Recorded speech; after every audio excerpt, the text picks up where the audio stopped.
현대인들의 삶을 바꾸는 설교 강의 5, 다섯 번째 강의, 현대인들에게 적합한 설교의 대부분에 대해서 생각해 보겠습니다. 설교에는 보통 세 부분이 포함됩니다. 서론과 본론과 결론. 근데 이 세 부분들이 연관이 되지가 않으면은 많은 사람들이 서론과 본론과 결론이 따로 노는 듯한 그러한 느낌을 받게 됩니다. 그러면 설교를 듣는 사람들은 많은 것을 들은 것 같은 느낌이 있어서 무엇을 기억하고 무엇을 적용해야 하는지 잘 모르게 됩니다. 그래서 설교에는 항상 서론과 본론과 결론이 있는데 이 세 부분이 연결이 돼야 된다는 것입니다. 또 먼저 첫 번째로 서론에 대해서 생각해 보겠습니다. 서론은 마치 목수가 못을 박을 때 첫 번 한 번 때리는 것과 같습니다. 첫 번째 못을 딱 박으려고 때리는데 그것이 삐뚤어 가면 어떻게 됩니까? 끝까지 못이 삐뚤어 들어가게 됩니다. 이처럼 목사님께서 설교를 하실 때 서론이 중요한 것은 처음 시작이기 때문에 처음 시작을 잘못하면은 설교가 잘못된 길로 가게 된다는 것입니다. 그래서 현대인들은 그날 설교가 자신들의 필요와 별로 상관이 없다, 연관이 없다 생각하면 나머지 부분들을 듣지 않습니다. 그래서 서론을 통해 목사님들은 오늘 설교가 여러분의 삶과 너무나도 관계가 있는 것입니다. 너무나도 여러분의 삶에 중요한 내용입니다. 이것을 사람들이 깨달을 수 있도록 도와줘야 됩니다. 그래서 설교자는 처음 2, 3분을 통해 그날 설교에서 전달되는 내용이 듣는 사람들에게 꼭 필요한 정보라는 것을 설득시켜줘야 합니다. 마치 고기를 낚는 사람이 그 고기를 낚기 위해서 낚싯바늘에 이렇게 먹음직한 그러한 것을 끼워놔갖고서는 물고기로 그것을 꿀꺽 삼키게 하는 것처럼 목사님들은 이 말씀이 여러분의 삶에 너무나도 중요한 것입니다. 그것을 말해주므로 교인들이 그 설교를 꿀꺽 삼키도록 도와줘야 하는 것입니다. 그래서 설교를 하기 전에 이미 설교를 듣는 사람들로 이 설교가 나한테 중요한 사실이다 하는 것을 설득해야 되는데 그 설득하는 방법이 있습니다. 설교를 하기 이미 전에 그것을 어떻게 할 수 있습니까? 설교를 듣는 사람들의 관심을 끄는 설교 시리즈를 준비하면은 설교를 듣는 사람들이 관심을 가지고 듣게 되는 것입니다. 부자가 되는 법. 제가 그 시리즈를 한번 했는데요. 타교의 교인들이 전화가 왔어요. 그 설교 좀 보내달라고. 왜냐하면 돈 버는 것에 많은 사람들이 관심이 있으니까. 그래서 설교 시리즈를 할 때 많은 사람들이 관심을 갖고 들을 수 있는 그러한 설교 시리즈를 정하면은 사람들이 관심을 가지게 됩니다. 또 설교 제목을 창의적으로 정해놓으면은 교인들이 교회에 출석해서 주보를 보면서 오늘 설교 아주 재밌는 내용이다. 들어봐야 되겠다. 우리는 부자입니다. 뭐 이렇게 설교 제목을 만들든가 교회에 가지 마세요. 이렇게 정하든가 설교 제목을 창의적으로 정하면은 듣는 사람들이 설교의 중요성을 깨닫는데 도와줄 수 있습니다. 또 세 번째로는 성경 본문을 예상치 못한 부분에서 꺼내옴으로 사람들의 설교를 듣고 싶은 그러한 마음을 충동시킬 수가 있습니다. 그래서 많은 분들이 너무 틀에 박힌 그러한 성경 구절로 설교를 합니다. 교회에 있는 분들이 아마도 그 탕자의 비유 같은 거는 아마 수십 번도 더 들었겠죠. 그래서 그런 틀에 박힌 성경 구절보다는 잘 모르는 부분들, 그것을 택해서 전할 때 사람들이 흥미를 가지고 이 설교가 무엇일까 이렇게 관심을 갖고 설교를 듣게 도와줄 수 있습니다. 그래서 서론을 시작하는 방법은 여러 가지가 있습니다. 여러 가지 방법으로 서론을 시작할 수가 있는데 첫 번째 방법은 설교자의 경험담입니다. 제가 지난주에 이런 황당한 일을 당했습니다. 이렇게 서론을 시작할 수 있고 또 다른 사람의 경험담을 말해줄 수 있습니다. 제가 잘 아는 분이 있었는데 이분한테 이런 황당한 일이 일어났습니다. 아니면 현재 벌어지고 있는 사건에 대해 말할 수 있습니다. 요즘 경기가 너무나도 좋지 않아서 많은 분들이 어려움을 당하고 있습니다. 아니면 현 사회의 통계에 대해서 말해줄 수 있습니다. 지금 한국이 전 세계에서 이혼율 1위를 달려가고 있습니다. 자살률 1위를 달려가고 있습니다. 현 사회의 통계. 아니면 교인들이 느끼는 필요. 요즘 외롭지 않습니까? 특별히 혼자 사시는 분들, 연세가 많으신 분들은 외로워한다고 그럽니다. 또 교인들이 느끼는 필요. 아니면 성경 말씀. 성경의 아주 중요한 말씀을 한 절 읽어줌으로 그것으로 서론을 시작할 수 있습니다. 아니면 성경 속의 이야기, 다윗의 이야기 같은 성경 속에 나타난 사람의 이야기를 해줌으로 서론을 시작할 수 있습니다. 아니면 질문으로 서론을 시작할 수 있습니다. 인생의 목적이 무엇입니까? 우리가 왜 삽니까? 이러한 질문으로 서론을 시작할 수 있습니다. 또 설교의 내용을 요약한 문장으로 서론을 시작할 수 있습니다. 가장 중요한 것은 적용입니다. 가장 중요한 것은 적용입니다. 가장 중요한 것은 아는 것이 아닙니다. 가장 중요한 것은 믿는 것도 아닙니다. 가장 중요한 것은 적용입니다. 그래서 야고보의 말씀을 설교할 때 그것을 이렇게 간단한 요약한 그러한 문장으로 설교의 내용을 요약한 문장으로 서론을 만들 수 있습니다. 근데 중요한 것은 설교자가 매주 똑같은 방법으로 설교를 시작하면은 듣는 분들이 지치죠. 그래서 설교자는 이렇게 여러 가지 방법을 통해서 설교의 서론을 시작해야 되는 것입니다. 그런데 설교는 아까 말씀드린 대로 낚싯바늘에 달린 그러한 먹이와 같아서 교인들로 흥미를 가지고 본론을 듣게 이끌어줘야 합니다. 근데 어떤 목사님이 아주 재미난 얘기를 그 주에 들었습니다. 그래서 이거 좀 써먹어야 되겠다. 그래서 서론을 그 재미난 이야기로 시작했는데 본론의 주제와 관계가 없으면은 아무 소용이 없고 특별히 본문을 듣도록 도와주질 못합니다. 그래서 서론은 항상 본론과 연결이 돼야 됩니다. 그래서 서론에서 쓴 단어와 본론에서 쓴 단어가 연결이 되고 외롭지 않습니까? 하는 그러한 내용으로 서론을 시작했다면 본론에서 외로움을 이렇게 이길 수 있다. 그 해답을 서론에서 시작한 것을 서론의 문제를 본론에서 해결해 줘야 되고 그래서 서론과 본론이 서로 연결되게 해야 한다는 것입니다. 그래서 서론을 이렇게 시작하고 그 다음에 본론에는 가장 중요한 세 가지가 들어가게 됩니다. 첫 번째로는 본론 중에 성경 강해가 들어가게 됩니다. 성경 강해는 성경 본문의 말씀을 해석해 주는 것입니다. 성경 강해는 성경 말씀을 해석해 주는 것입니다. 그리고 성경 강해를 하기 위해 해야 할 질문들이 있습니다.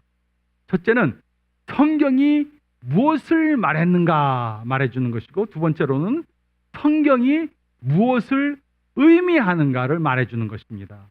그래서 설교자는 성경 본문의 의미를 파악해서 그것을 설교를 듣는 사람들에게 설명해 줘야 됩니다. 이 성경 강해 부분이 없으면 설교자가 자기 이야기한 것이고 하나님의 말씀을 전한 것이 아닙니다. 그래서 성경 본문에는 첫 번째로 성경 강해가 들어가야 합니다. 그리고 두 번째로 본문 중에는 적용이 들어가야 합니다. 적용이란 성경의 진리와 설교를 듣는 사람들의 상황을 서로 연결시켜주는 것입니다. 그래서 성경에서 이렇게 말하고 있기 때문에 우리가 이렇게 살아야 합니다. 말해주는 것이 적용인 것입니다. 그래서 설교자는 적용을 통해 설교를 듣는 사람이 어떻게 성경의 진리를 그들의 삶 가운데 실천할 수 있는가를 말해줘야 됩니다. 근데 어떤 사람들은 이렇게 말합니다. 우리는 그냥 성경 말씀만 강해주면 되는 것이지 적용은 설교를 듣는 사람들이 알아서 하게 내버려두면 된다. 근데 그것은 절대로 사실이 아닙니다. 왜냐하면 많은 교인들이 성경의 진리를 들어도 그것을 어떻게 적용해야 되는지 잘 모르기 때문입니다. 그 예로 하나님은 거룩하신 분입니다 하고 성경을 강해해 주었습니다. 하나님은 거룩하신 분이다. 근데 그것이 우리 삶에 어떻게 적용되는 것인가는 많은 분들이 모를 수 있습니다.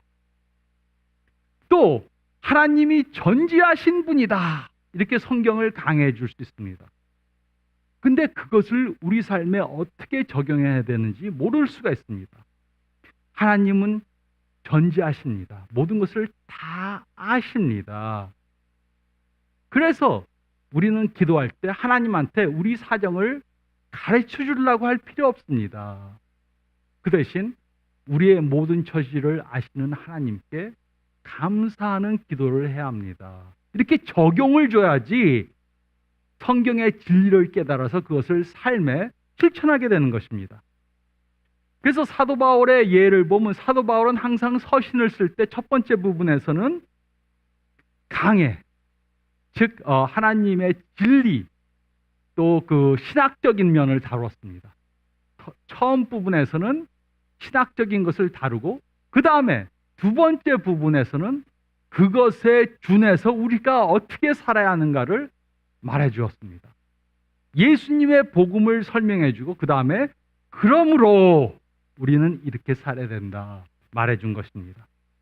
그래서 설교에는 항상 성경 강해와 적용이 함께 가야 합니다. 설교에는 성경 강해와 적용이 같이 들어가야 한다는 것입니다. 그래서 설교에 적용이 없으면 성경 공부를 한 것이지 설교한 것이 아닙니다. 성경 공부 때는 성경만 가르쳐 주면 되는 것이지만 설교 때는 성경을 강해하고 그 다음에 거기에 준한 적용을 주어야만 하는 것입니다. 그런데 좋은 적용을 만들기 위해서 기억할 것이 있습니다. 그것이 무엇입니까? 좋은 적용은 설교를 듣는 사람들의 삶과 관계가 있어야 한다는 것입니다. 지금 이분들의 삶과 전혀 관계가 없는 적용을 주면은 적용할 수가 없죠. 또 좋은 적용은 설교를 듣는 사람들로 마음의 충동을 받아서 하고자 하고 싶은 그것을 행해야 되겠다는 그러한 마음을 줘야 합니다. 그리고 또 좋은 적용은 성경 본문에서 나와야 하는 것입니다. 그렇지 않으면 아무리 좋은 적용이라도 성경적인 것이 아니죠. 그래서 좋은 적용은 그날 성경 본문에서 나와야 한다 하는 것입니다. 그래서 항상 설교에는 성경 강해와 적용이 함께 가야 합니다. 근데 성경 강해와 적용 다음에 또 한 가지 설교 본문에 들어갈 것이 있습니다. 그것이 무엇입니까? 예화입니다. 예화. 예화가 왜 필요합니까? 하나님께서는 성경을 신학책으로 주시지 않고 이야기책으로 주셨습니다. 그래서 하나님의 그 깊은 진리를 역사의 이야기나 인물들의 이야기로 설명해 주셨습니다. 또 예수님께서도 우리가 기억하기 쉬운 그러한 이야기로 깊은 진리의 말씀을 쉽게 설명해 주셨습니다. 그래서 설교자는 예화의 중요성을 깨달아서 적절한 예화를 본문 중에 줘야 되는 것입니다. 본론 중에 줘야 되는 것입니다. 그래서 설교 본론에서 예화를 사용하는 여러 가지 이유들이 있습니다. 첫 번째는 성경의 깊은 진리를 설명해 주기 위해서 우리가 예화를 사용할 수 있습니다. 하나님은 거룩하신 분입니다. 그것을 설명해 주기 위해 우리가 성경에 있는 이야기를 통해서 예화를 해줄 수가 있고, 아니면 요즘 사람들이 당하는 그러한 예화를 통해서 그 깊은 진리를 설명해 줄 수 있습니다. 또 성경의 진리를 삶 가운데 적용하는 것을 예로 보여주기 위해 예화를 사용할 수 있습니다. 우리는 우리의 안락한 것을 좀 접어두고 전도하는 삶을 살아야 합니다. 그래서 그 예로 사도 바울이 참으로 얼마나 많은 고통을 당하면서 예수님의 복음을 위해 수고했는가, 그것을 적용한 예를 보여주기 위해서 예화를 사용할 수가 있고, 또 세 번째로 가장 중요한 것이 성경의 진리를 행하도록 동기부여를 하기 위해서 예화를 사용할 수 있습니다. 어떤 사람들은 이렇게 말해요. 우리가 설교, 본론 중에서 예화를 사용할 필요가 없다. 왜냐? 그냥 성경 강해만 해주면 된다. 이렇게 말하시는 분들이 있습니다. 왜냐하면 성경 강해를 잘 해주면 진리를 이해하기 때문에 예화가 필요 없다. 근데 예화를 사용하는 굉장히 큰 이유 중에 하나가 무엇이냐면 동기부여를 위해서입니다. 전에 어떤 선교사님이 있으셨습니다. 근데 이분은 좋은 학교를 나오시고 졸업하고 미국에서 좋은 생활을 할 수 있었지만 그것을 다 접어두고 외국에 가서 사역자로, 선교사로 일하시다가 병에 걸려서 돌아가셨습니다.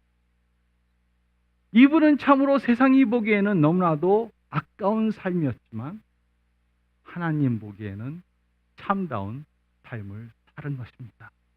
우리도 이제 이 세상을 위해서 사는 삶을 접어두고 예수님의 영원한 나라를 위해 사는 삶을 사시길 바랍니다. 이런 예화를 했다면은 그 이야기를 듣고, 나도 이제 이 썩어질 것을 위해 살지 않고 영원한 것을 바라보고 살아야 되겠다. 이러한 동기가 부여되게 되는 것입니다. 또 에릭 리들이 그 달리기 선수로 올림픽에 나가서 금메달을 딸 수도 있었는데 그 경기가 주일이었기 때문에 그것을 포기했습니다.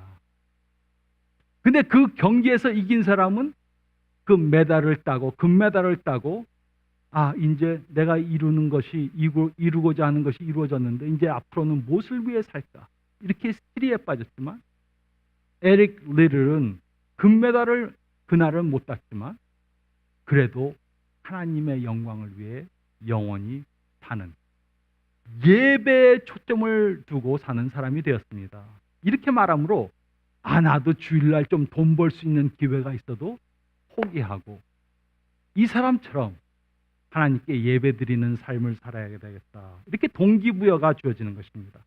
그래서 예화를 하는 여러 가지 이유가 있지만은 진리를 설명하기 위해 또 적용하는 예를 보여주기 위해, 근데 그보다 가장 중요한 것은 동기부여하기 위해 그 예화를 듣고 나도 이렇게 살아야 되겠다 작정할 수 있게 도와주기 위해 예화를 사용하는 것입니다.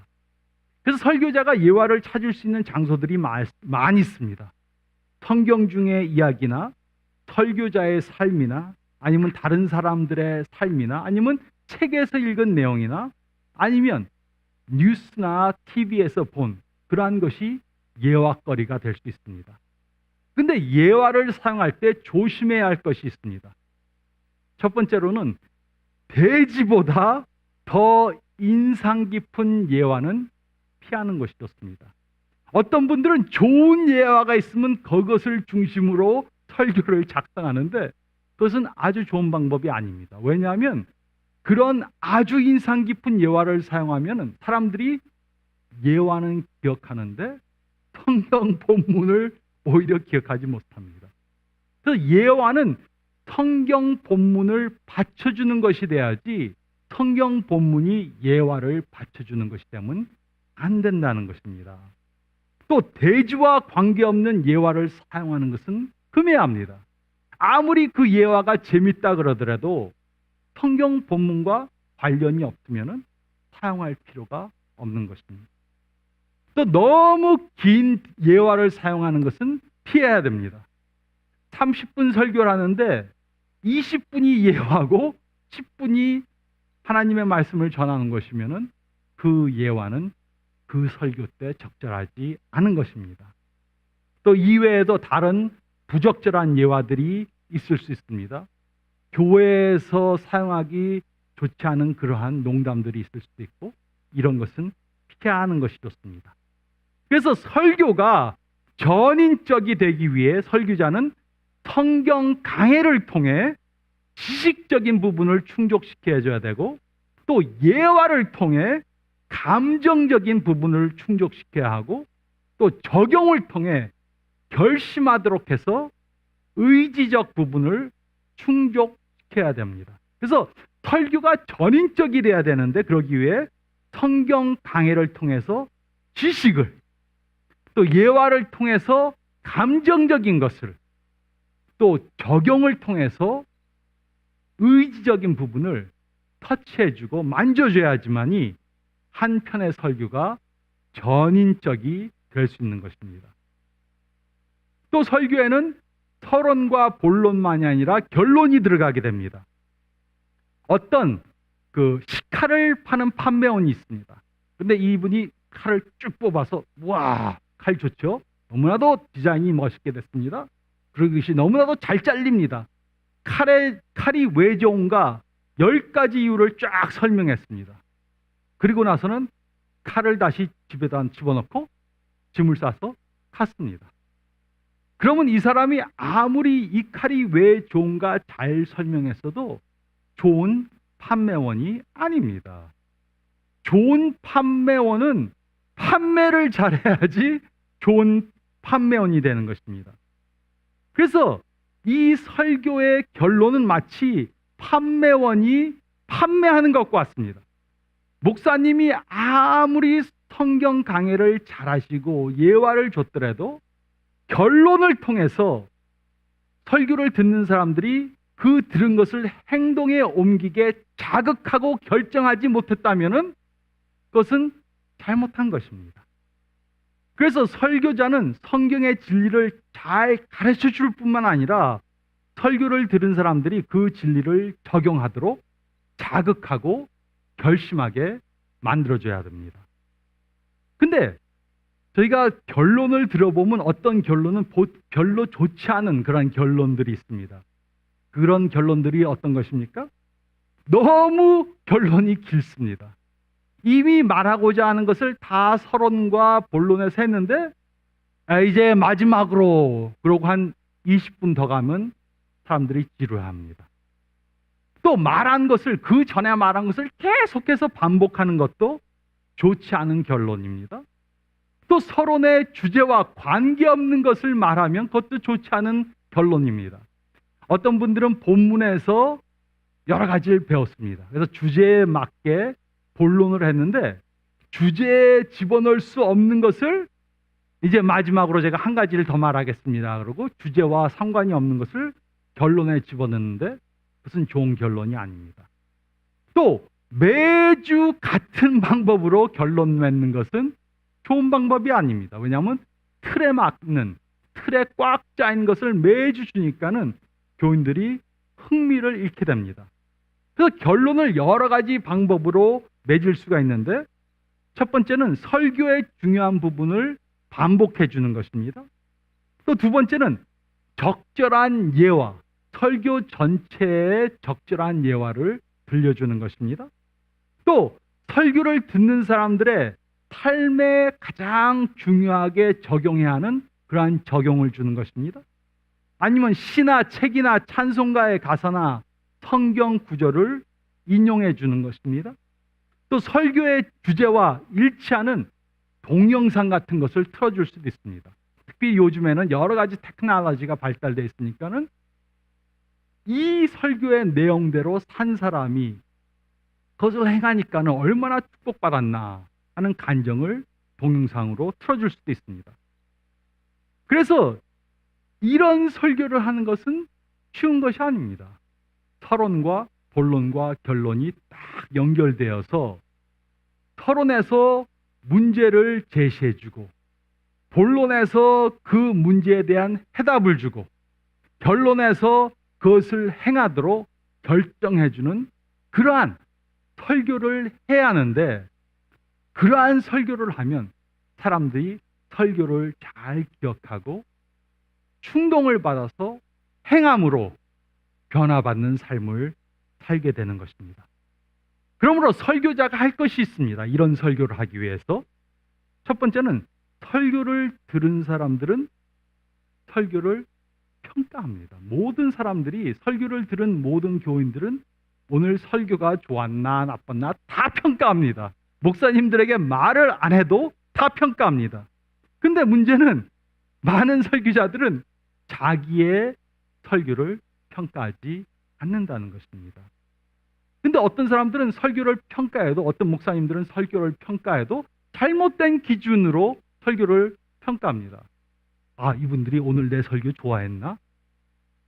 그것은 옳은 평가의, 그 설교의 평가 기준이 아닙니다. 설교의 옳은 평가 기준은 오늘 설교를 들은 사람들이 이것을 기억해서 일주일 동안 적용하는 삶을 삶으로 하나님의 축복을 받는 삶을 살고 있는가. 이것이 바로 올바른 평가의 기준입니다. 그래서 모든 사람들이 목사님들의 설교를 평가하듯 설교자 자신도 자신의 설교를 평가해 봐야 합니다. 설교를 준비하는 과정 중에도 평가해야 하고, 또 설교를 한 후에도 설교에 대한 평가를 해야 합니다. 그래서 저희 교회에서는, 제가 섬기는 교회에서는 매주 화요일 아침에 목사님들이 모여서 지난주 설교를 평가해 봅니다. 이런 면은 좋았고 이런 면은 좀 다음에는 고치는 게 좋겠습니다. 그리고 다음 주에 있을 설교, 다음 주에 할 설교 본문을 가지고 이야기를 나눕니다. 이런 부분은 좋고 이런 부분은 이렇게 고치는 것이 좋겠습니다. 그래서 설교자가 오늘 설교를 통해서 교인들을 충동시키고 하나님의 진리를 가르침으로 이분들로 그 말씀대로 살 수 있게 도와줄 수 있는가 평가해 봐야 합니다. 그리고 설교자가 설교를 평가하기 위해 해야 할 질문들이 있습니다. 첫 번째는 설교가 성경적이었는가.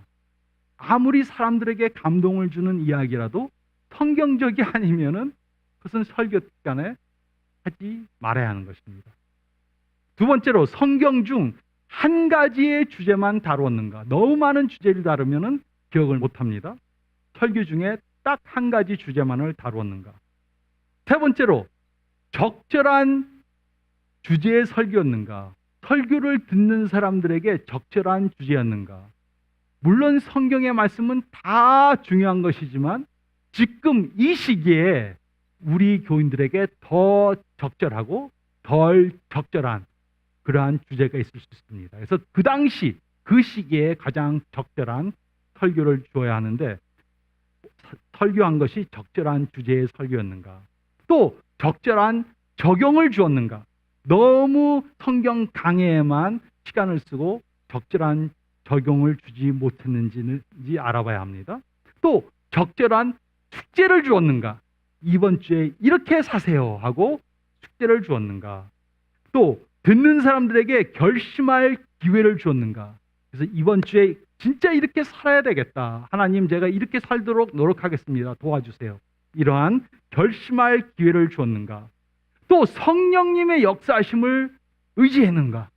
설교자는 설교 중에 또 설교 준비할 때도 항상 성령님의 인도하심을 받아야 합니다. 성령님이 가르쳐 주시는 것으로, 또 성령님께서 일깨워 주시는 것으로 성령의 운행하심을 믿고 역사하심을 믿고 설교해야 합니다. 내가 설교할 때 성령님의 역사하심을 의지했는가. 또 마지막으로 굉장히 중요한 것입니다. 하나님께 100% 영광을 돌리는 것. 좀 어떤 사람들이 목사님 오늘 설교 좋았습니다 그러니까 기분 좋아하고, 별로 사람들이 와서 얘기 안 하니까 기분 나빠하고. 설교자의 궁극적인 목표는 하나님 영광 돌리는 것입니다. 그리고 그 일을 충성되어야 했다면 죄는 다른 걱정은 하지 않아도 될 것입니다. 그래서 이렇게 서론과 본론과 결론이 잘 짜여진 그러한 설교를 함으로 듣는 교인들로 하나님 말씀을 잘 이해하고 무엇을 해야 하는 것을 깨달아서 결심하고 행할 수 있도록 도와주시는 저와 여러분들 되시기를 예수님의 이름으로 축원드립니다.